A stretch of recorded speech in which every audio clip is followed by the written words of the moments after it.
আসসালামু আলাইকুম friend, this is Sourav from Sourav's world. সামনেই গরম শুরু হয়ে যাবে, আর গরম মানে আমাদের কারেন্টের সেই চিরাচরিত রূপ মানে লোডশেডিং। লোডশেডিং মুক্ত থাকার জন্য অনেকেই অনগ্রিড, অফগ্রিড, হাইব্রিড অনেক ধরনের সেট আপ করে, অর্থাৎ মানে নিরবিচ্ছিন্ন বিদ্যুৎ পাওয়ার জন্য। তো আমি আসলে আমার সামনে গরমের সময় গরমের লোডশেডিংয়ের কথা চিন্তা করে আমার যে বাসাতে ছোটো সেট আপটা ছিল 12 ভোল্ট, সেটা পরিবর্তন করে 24 ভোল্টের সেট আপে গেছি। আর 24 ভোল্টের সেট আপে আসলে দেশি বিদেশি বিভিন্ন ব্র্যান্ডের ইনভার্টার বলেন, অথবা আইপিএস বলেন, অথবা সোলার পিসিউ বলেন, হাইব্রিড, নন হাইব্রিড, যে যাই বলেন না কেন, সবগুলো মোটামুটি রিভিউ টিভিউ দেখলাম। দেখে মানে একটা কথা আছে না, আগে দৃষ্টিধারী তারপরে গুণ বিচারী। তো দেখে মোটামুটি দেশি পণ্যের উপর আস্থা রাখা ভালো। মানে যদিও মানে 19-20 হয়ে থাকে, তারপর দেশি পণ্যের বলে না যে দেশি পণ্য কিনে হন ধন্য। তো দেশি পণ্যের ভিতরে আমি আসলে এনার্জি ওয়ার্ল্ডের 2500 ভিএ একটা সোলার ইনভার্টার আমি নিয়েছি, যেটাতে মোটামুটি একই টাইমে আপনি 2 কিলোওয়াট মতো লোড দিতে পারবেন। তো এটার বিষয়ে আমি আপনাদেরকে বলবো। এই ধরনের যে কার্টুন, এই কার্টুনে করে আমার এই আইপিএসটা দিছিল। তো আমি বাসায় নিয়ে এসে প্রথমে আসলে আমি আমার সেট আপ করেছি যে আসলে সেটা চলে কি এবং লোড কেমন দেওয়া যায়।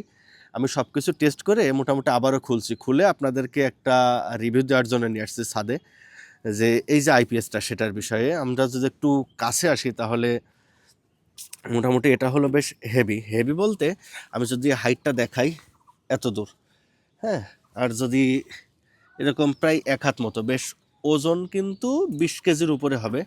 তো এই যে এনার্জি ওয়ার্ল্ডের এটার মডেলটা হলো Evomax DSP pure sine wave IPS অথবা UPS solar MPPT hybrid inverter 2500 VA, অর্থাৎ 2 কিলোওয়াটের। তো একটা বিষয় আমি আপনাদেরকে বলে রাখি, এই ইনভার্টারে আমি প্রথমে হলো আমার রাইস কুকার লোড দিয়েছি, তারপর হলো আমার এক ঘোড়া মোটর আছে, সেই এক ঘোড়া মোটরও লোড দিয়েছি। তার মানে আমি রাইস কুকার যখন লোড দিয়েছিলাম এটাতে 47% সে এনার্জি খরচ করছিল, অর্থাৎ তার লোডের 47% সেখানে ডিসপ্লেতে শো করছিল। আর হলো যখন মোটরটা লোড দিয়েছিলাম তখন 49% এখানে লেখা যাচ্ছিল। তার মানে অনায়াসেই আপনাদের বাসাতে যদি 1500 থেকে 1700 ওয়াট লোড থাকে, অনায়াসেই এই মেশিনটা আপনাকে সাপোর্ট দিতে পারবে। এখন এই মেশিনের আমি কিছু ফিচার্স আপনাদেরকে দেখাই, যদি একটু কাছে আসে তাহলে বুঝতে পারবেন। এটা আমি যেভাবে সুবিধা হয় সেভাবে আপনাদেরকে বলি। এই যে এখানে এই যে সামনে হলো পাওয়ার সুইচ এটা, এবং এখানে আপনার সোলার সিস্টেম, যখন সোলার থাকবে সোলার এখানে ইন্টিগ্রেট করবে। ব্যাটারি লো হলে এখানে ব্যাটারি লো এই বাতিটা জ্বলবে, ওভার ভোল্টেজ হলে এখানে ওভার ভোল্টেজের বাতি জ্বলবে। গ্রিড যখন অন থাকবে তখন গ্রিডের বাতি জ্বলবে, ব্যাকআপ মোডে থাকলে এখানকার বাতি চলবে। আর যখন গ্রিড থেকে চার্জ হবে, এই যে চার্জিং, এই বাতিটা জ্বলবে। আর এখানে ডিসপ্লে আছে, এই ডিসপ্লেতে অন্যান্য ইনফরমেশন দেখা যায়। এটা গেল সামনের সাইড। আমরা যদি একটু পিছনের সাইড আপনাদেরকে দেখানোর চেষ্টা করি তাহলে হয়তো বুঝতে পারবেন কী জন্য আমি আসলে এই মেশিনটা নিয়েছি। আসলে দেশি অনেক প্রযুক্তির এবং অনেক ভালো ভালো যারা টেকনিশিয়ান আছেন তারা এই ধরনের আইপিএসগুলো তৈরি করেন, বাট আমার কেন জানি মনে হলো এখান থেকে নেওয়ার জন্য, সেজন্য আমি আসলে এনার্জি ওয়ার্ল্ড থেকে আইপিএসটা নিয়েছি। যাই হোক, এটা যখন আমি পেয়েছিলাম আমার মোটামুটি র্যাপিং ট্যাপিং করে একদমই মানে ককশিট টিট দিয়ে আমার আইপিএসটা দেওয়া হয়েছিল।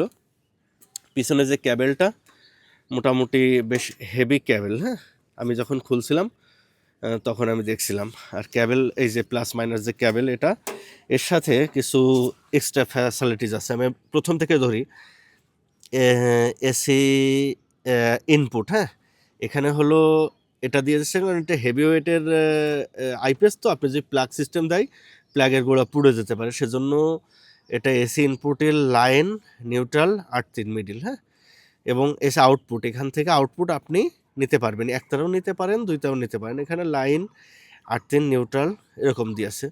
পাশাপাশি এখানে একটা মানে সকেট দেওয়া আছে, এখান থেকে আপনি লাইট ওয়েটের যেই লোডগুলো সেগুলো চালাতে পারেন।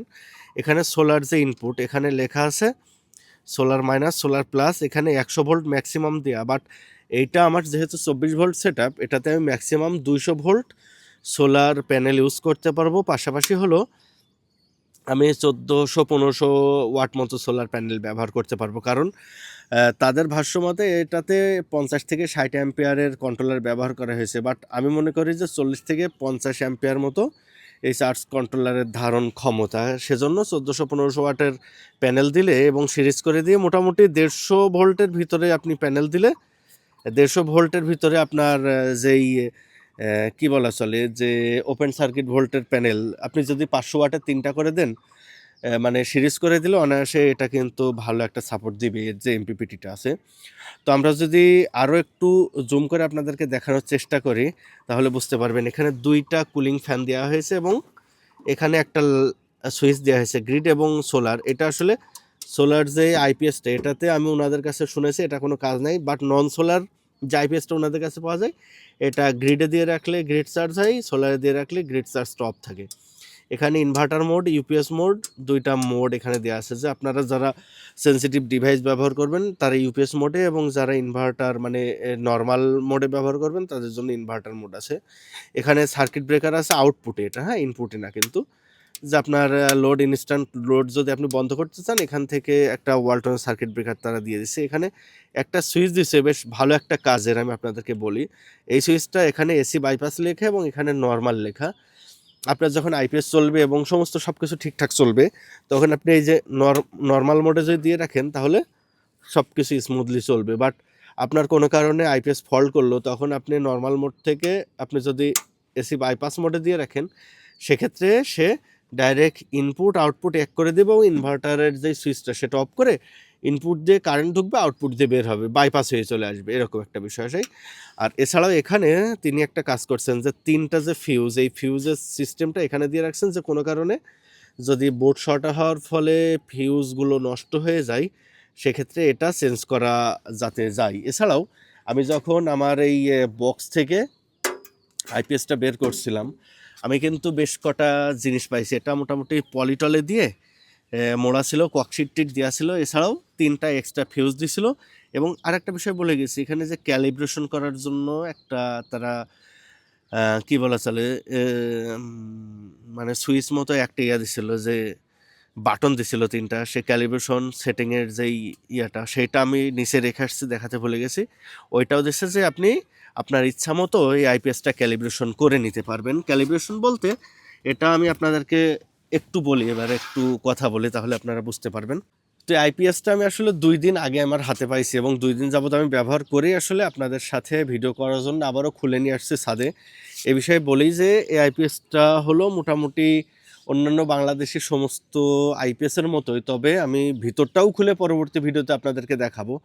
যে প্রথমে বলেছি আগে দৃষ্টিধারী তারপর গুণবিচারী, মানে ভিতরে তাদের যে চ্যানেলের ভিডিও টিডিও দেখে মোটামুটি আমি দেশে অনেকেই কিন্তু ভালো ভালো আইপিএস তৈরি করে, আমি অন্যান্য সকল জায়গা থেকে মনে করলাম যে এখান থেকে নিলে হয়তো একটু বেটার কোয়ালিটির আমি আইপিএস পাবো, সেজন্যই মোটামুটি এনার্জি ওয়ার্ল্ড থেকে আইপিএসটা আমি নিয়েছি।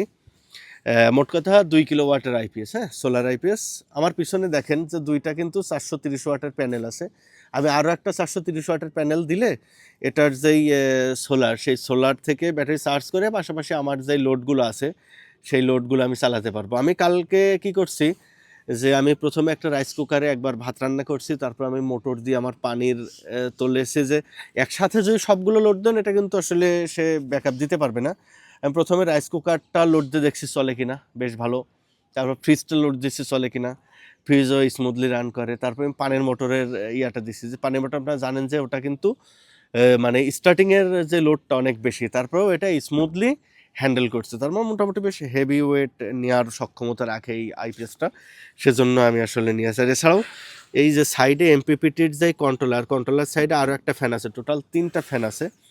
তো আইপিএসের বিষয়টা বলি যে মোটামুটি এখনও পর্যন্ত 2 দিন ব্যবহার করে যেটা জানতে পারলাম এটা আমার কাছে বেশ ভালো লাগছে। এখন এটা ভিতর খুলে আপনাদেরকে দেখাবো পরবর্তী ভিডিওতে যেটাতে কি আছে না আছে। আর আপনারা যারা আইপিএসগুলো নিতে চান গরম আসলে কিন্তু দামটা বেশ বেড়ে যায়, হ্যাঁ সেজন্য আপনারা চেষ্টা করবেন যে গরম আসার আগেই মোটামুটি শীত থাকাকালীন আপনারা যেখান থেকে আইপিএস নেন না কেন ভাই, আমি তো আর কোনো কোম্পানির স্পন্সর করছি না যে কোম্পানি আমাকে আইপিএসটা ফ্রি দিছে আমি তার স্পন্সর করে দিই। আমার কাছে ভালো লাগলো যে এনার্জি ওয়ার্ল্ডের আইপিএস, সেজন্য আমি এটা নিয়েছিলাম। হ্যাঁ এখন আপনারা যদি অন্যান্য কোনো দেশীয় পণ্য নিতে চান অথবা বিদেশি পণ্য নিতে চান সেটা আপনাদের বিষয়, বাট আমার কাছে এটা ভালো লাগছে সেজন্য আমি এটা নিয়েছি।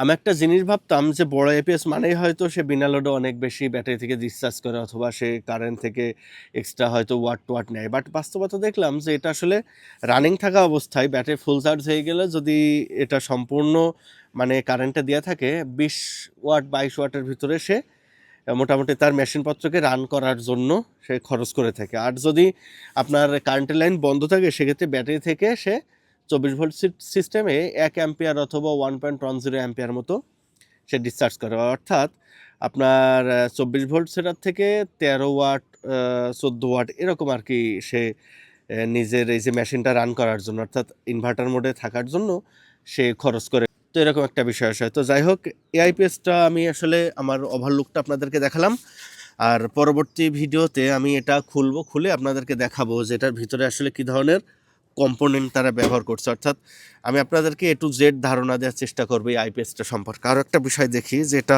মোটামুটি বেশ শক্তপোক্ত। আমার 68 আমার এই যে 70 কেজিতে যে অর্থাৎ 68-70 কেজি, সে মোটামুটি বেশ শক্তপোক্ত মনে হচ্ছে যে বডি টডি মোটামুটি। যাই হোক, ধন্যবাদ সবাইকে, আর পরবর্তী ভিডিও দেখার জন্য চ্যানেলটি সাবস্ক্রাইব করে রাখবেন।